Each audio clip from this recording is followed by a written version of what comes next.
നമസ്കാരം. കാസ്റ്റിംഗ് സ്റ്റോറിയിലേക്ക് സ്വാഗതം.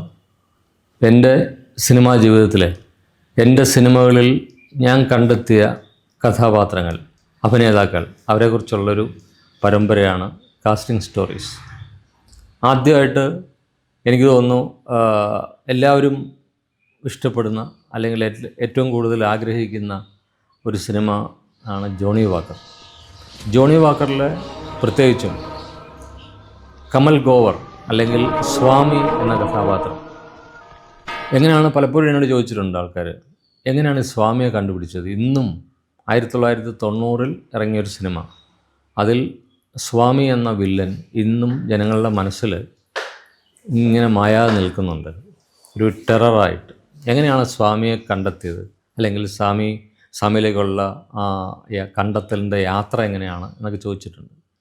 ഒരുപക്ഷെ അതുപോലുള്ള ഒരുപാട് കഥാപാത്രങ്ങളെക്കുറിച്ച് ചോദിച്ചിട്ടുണ്ട്. ആദ്യം ജോണി വാക്കറിലെ സ്വാമിയിൽ നിന്ന് തുടങ്ങാം. ജോണി വാക്കർ 89-90 കാലഘട്ടങ്ങളിലാണ് ഞങ്ങൾ ചിത്രീകരിക്കുന്നത്. മനസ്സിൽ ഉണ്ടായ ഒരു ആശയം, അത് ബാംഗ്ലൂരിൻ്റെ പശ്ചാത്തലത്തിലാണ് കഥയുടെ ഭൂരിഭാഗവും നടക്കുന്നത്. അപ്പം അന്നും ഇന്നത്തെ പോലെ തന്നെ ഡ്രഗിൻ്റെ ഇൻഫ്ലുവൻസ് ക്യാമ്പസുകളിലുള്ള ഒരു കാലമാണ്. അപ്പം വളരെ വൈബ്രൻ്റ് ആയിട്ടുള്ള ഒരു ഡ്രഗ് പുഷേഴ്സിൻ്റെ അല്ലെങ്കിൽ ക്യാമ്പസിൽ ഇൻഫ്ലുവൻസ് ആയിട്ടുള്ള ഡ്രഗ് ക്യാരിയേഴ്സിൻ്റെ ഒക്കെ രൂപം അല്ലെങ്കിൽ അവരുടെ അപ്പിയറൻസിലൊക്കെ അങ്ങനെയൊക്കെ ഉണ്ടാവണം എന്നുള്ളൊരു മനസ്സിലൊരു തീരുമാനം ഉണ്ടായിരുന്നു. തിരക്കഥ എഴുതിയതിന് ശേഷം ഞങ്ങൾ ബാംഗ്ലൂർ ലൊക്കേഷൻ കാണാൻ പോകുന്നു. ഞാനുമുണ്ട്, രഞ്ജിത്തുണ്ട് തിരക്കഥാകൃത്ത്, അഗസ്റ്റിൻ ആക്ടർ, അദ്ദേഹം ഇപ്പോൾ ഇല്ല.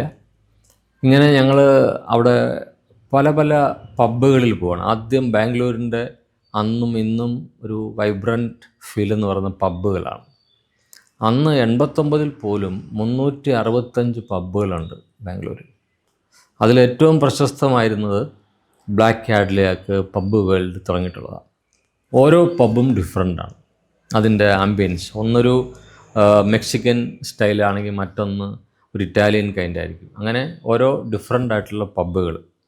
അപ്പോൾ ഞങ്ങളൊരു പബ്ബ് എക്സ്പീരിയൻസ് ചെയ്യാൻ വേണ്ടി, എനിക്ക് തോന്നുന്നു പബ്ബ് വേൾഡിലാണ് ഞാനും രഞ്ജിത്തും അഗസ്റ്റിനൊക്കെ ആയിട്ട് പോയിരുന്നു.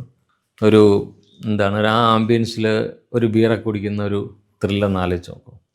അങ്ങനെ ഞങ്ങൾ സിനിമയുടെ കഥയും അല്ലെങ്കിൽ അതിൻ്റെ ആംബിയൻസിനെ കുറിച്ചൊക്കെ സംസാരിച്ചുകൊണ്ടിരിക്കുമ്പോഴാണ് പെട്ടെന്ന് ഞാൻ കണ്ടു, കുറച്ച് മുടിയൊക്കെ നീട്ടി വളർത്തിയ ഒരാൾ വളരെ വേഗത്തിൽ ഇങ്ങനെ നടന്നു പോകുന്നു.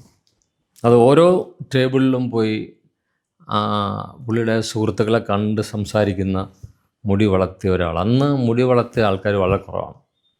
ഞാൻ രഞ്ജിയോട് പറഞ്ഞു, നമുക്ക് നമ്മൾ ഉദ്ദേശിക്കുന്ന അല്ലെങ്കിൽ നമ്മൾ അന്വേഷിക്കുന്ന വില്ലൻ അല്ലെങ്കിൽ സ്വാമിയുടെ കഥാപാത്രം ചെയ്യാൻ ഇയാൾ നന്നായിരിക്കില്ലേ. രഞ്ജി നോക്കി. അപ്പോൾ ആ മുടി വളർത്തിയ ചടുലമായി ഇങ്ങനെ നീങ്ങുന്ന അയാളെ കണ്ടപ്പോൾ രഞ്ജിയും പറഞ്ഞു, നമുക്കൊന്ന് സംസാരിച്ച് നോക്കാം. അയാളെ വിളിച്ചു. സ്വാമി, ഞങ്ങളുടെ മനസ്സിൽ സ്വാമിയാണ് അടുത്തേക്ക് വരുന്നത്.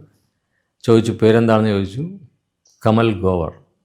അയാൾ ശരിക്കും പറഞ്ഞാൽ രാജസ്ഥാൻകാരനാണ്, പക്ഷെ ഇപ്പം ബാംഗ്ലൂരിൽ സെറ്റിൽഡാണ്. ഇങ്ങനെ അത്യാവശ്യം മോഡലിംഗ് ഒക്കെ ഉണ്ട് ഒക്കെ പറഞ്ഞു. പുള്ളി ആഗ്രഹിക്കുന്ന ഒരു അഭിനയമാണെന്നാണ് എൻ്റെ മനസ്സിൽ തോന്നുന്നത്. അപ്പോൾ ഞങ്ങൾ വെറുതെ, അന്ന് ഈ മൊബൈലൊന്നും ഇല്ലല്ലോ, 1-2 ഫോട്ടോസ് ഒന്ന് അയക്കണം എന്ന് പറഞ്ഞു. അതിൻ്റെ കൂടെ ഞാൻ വെറുതെ അവിടെ ഇരുന്നിട്ട് പുള്ളിയോട് പറഞ്ഞു, ആ മുടി ഇങ്ങനെ ഒന്ന് ബാക്കിലേക്കൊന്ന് ആക്കാമെന്ന് ചോദിച്ചു. അപ്പോൾ മുടി ഇങ്ങനെ മുന്നിലേക്ക് കിടന്ന മുഴുവൻ മുടിയും മുന്നിലേക്ക് കിടന്ന ആളുടെ മുടി പിന്നിലേക്ക് മാറിയപ്പോൾ നമ്മൾ ആ ഫീച്ചേഴ്സ് പ്രൊഫൈലൊക്കെ കണ്ടപ്പോൾ കറക്റ്റ് ഇന്ന് നമ്മൾ കാണുന്ന സ്വാമി. ആ സിനിമയിൽ കാണുമ്പോൾ അറിയാം, കാതിൽ ഒരു പ്രത്യേകതരം കമ്മൽ, ഇന്നും അത് ഫാഷനാണ്. ആ മുടിയും കീറിയ ജീൻസും. അപ്പോൾ ഞങ്ങളുടെ മനസ്സിൽ ഉറപ്പിച്ചു, ഇത് തന്നെയാണ് സ്വാമി. യാദൃശ്ചികമായിട്ട് പിറ്റേന്ന് വി കെ പ്രകാശിനെ കണ്ടപ്പോൾ, രഞ്ജിയുടെ ഫ്രണ്ടായ വി കെ പ്രകാശ് അന്നും അവിടെ ഒരു ആഡ് ഏജൻസിയൊക്കെ നടത്തുന്നുണ്ട്. വി കെ പ്രകാശിനോട് ചോദിച്ചു. വി കെ പ്രകാശും പറഞ്ഞു, ഇങ്ങനെ ഒരു പോർട്ട്ഫോളിയോ തന്നിട്ടുണ്ട് ഒരാൾ, കമൽ ഗോവർ, ഒന്ന് ട്രൈ ചെയ്ത് നോക്കുമെന്ന് പറഞ്ഞു. അങ്ങനെയാണ് കമൽ ഗോവർ ജോണി വാക്കറിലേക്ക് വരുന്നത്.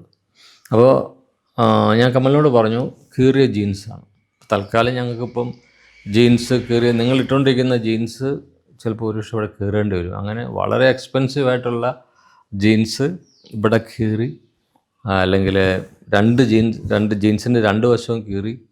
അതുപോലെ പ്രത്യേക അദ്ദേഹത്തിൻ്റെ തന്നെ ജാക്കറ്റും, പിന്നെ ഓർണമെൻറ്റ്സൊക്കെ നമ്മൾ പറഞ്ഞിരുന്നു. കാതിൽ ഓർണമെൻറ്റ്സ് വേണം, നടക്കുന്ന രീതി. പിന്നെ കമലിൻ്റെ ഒരു നടപ്പിനൊരു പ്രത്യേകതയുണ്ട്.